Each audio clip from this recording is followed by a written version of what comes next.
भारत पाकिस्तान की हालिया जंग को लेकर chief of defence staff Anil Chauhan ने विदेशी धरती पर चौंकाने वाला खुलासा किया है।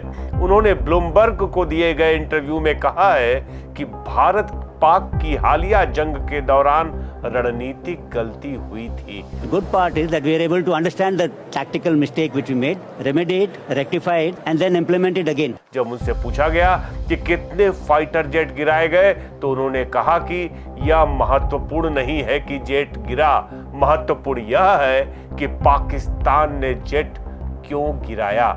उनके एक बयान से न केवल देश भर में खलबली मची है, बल्कि यह माना जा रहा है कि भारत ने पाकिस्तान द्वारा जेट गिराए जाने के दावे को एक तरह से स्वीकार कर लिया है, भले ही अब तक इस दावे को यहां फेक न्यूज ही माना जा रहा था।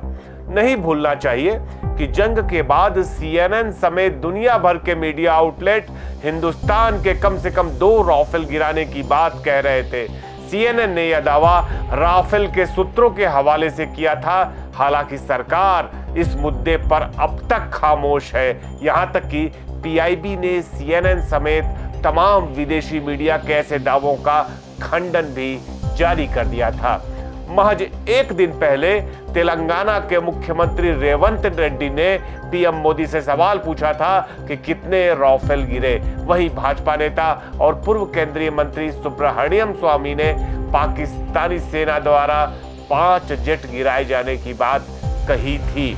Chief of defence staff Anil Chauhan ने सिंगापुर में ब्लूमबर्ग टीवी को दिए गए इंटरव्यू में माना कि अच्छी बात यह है कि हम अपनी सामरिक गलती को समझ पाए। उन्होंने बोला उसका समाधान किया हमने, उसे सुधारा और फिर 2 दिन बाद उसे फिर से लागू किया तथा लंबी दूरी पर निशाना साधते हुए अपने सभी जेट विमानों को फिर से उड़ाया।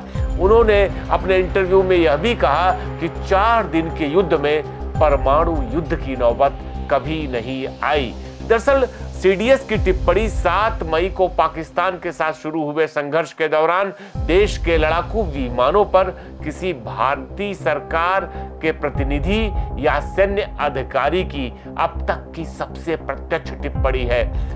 अनिल चौहान ने पाकिस्तान के इस दावे को बिल्कुल गलत बताया कि उसने 6 भारतीय युद्धक विमान मार गिराए हैं। हालांकि उन्होंने यह बताने से इनकार कर दिया कि भारत ने कुल कितने विमान खोए हैं।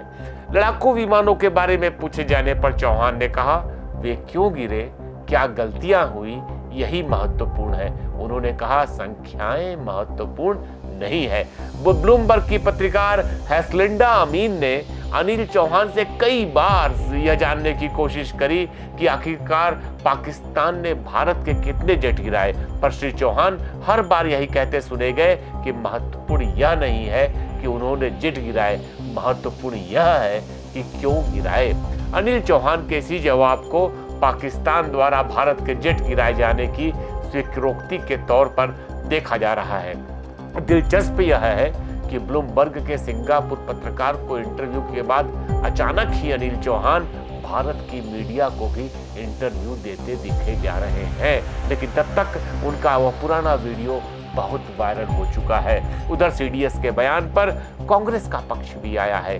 कांग्रेस महासचिव जयराम रमेश ने कहा है कि 29 जुलाई 1999 को करगिल युद्ध समाप्त होने के महज 3 दिन बाद वाजपेयी सरकार ने देश के सामरिक मामलों के विशेषज्ञ के सुब्रमण्यम की अध्यक्षता में करगिल समीक्षा समिति गठित की थी, जिनके पुत्र आज भारत के विदेश मंत्री हैं। जयराम रमेश बताते हैं कि इस रिपोर्ट को आवश्यक संशोधनों के बाद 23 फरवरी 2000 को संसद के दोनों सदनों के पटल पर रखा गया था। जयराम रमेश पूछते हैं कि क्या मोदी सरकार अब सिंगापुर में चीफ ऑफ डिफेंस स्टाफ द्वारा किए गए खुलासे के मद्देनजर वैसा ही कोई कदम उठाएगी। आपको बता दें कि महज 24 घंटे पहले एयर चीफ मार्शल अमरप्रीत ने CIA के कार्यक्रम में यह कहकर सरकार को चौंका दिया था कि देश में एक भी रक्षा परियोजना समय पर पूरी नहीं हुई।